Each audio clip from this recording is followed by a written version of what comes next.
శ్రీ గురుభ్యో నమః. భగవంతునికి ప్రీతికరమైన పుష్పముల గురించి తెలుసుకుందాం.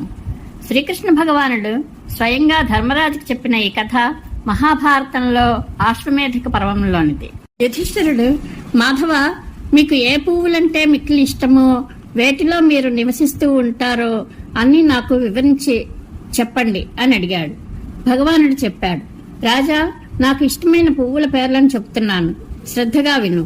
కలువలు, కరవీరాలు, చెనకం, సంపెంగ, మాలతి, జాజిపూలు, నంద్యావర్తం, నందికం, పలాస పుష్పాలు, ఆకులు, గరిక, భృంగకం, వనమాల అనే పూలు నాకు మిక్కిలి ఇష్టమైనవి.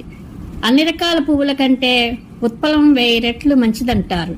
ఉత్పలాన్ని మించి పద్మం, పద్మాన్ని మించి శతదళం, శతదళం కంటే సహస్రదళం, సహస్రదళం కంటే పుండరీకం, 1000 పుండరీకాల కంటే మించిన గుణం కలది తులసి అని అంటారు.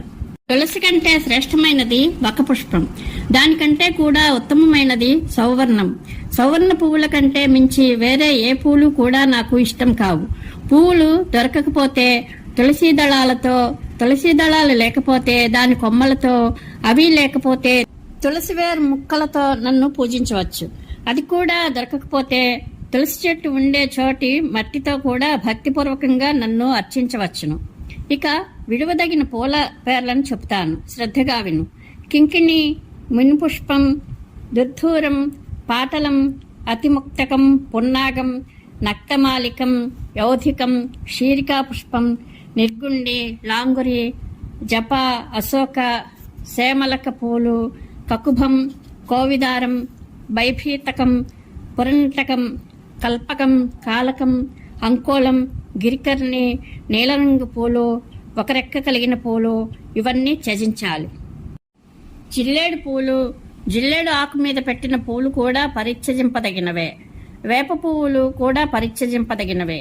ఇవి కాక నిషేధింపబడని తెల్లని రేకులు గల సుగంధ పుష్పాలు ఎన్ని దొరికితే అన్నింటితో భక్తులు నన్ను పూజించవచ్చును అని శ్రీకృష్ణ భగవానుడు ధర్మరాజుకి చెప్పాడు.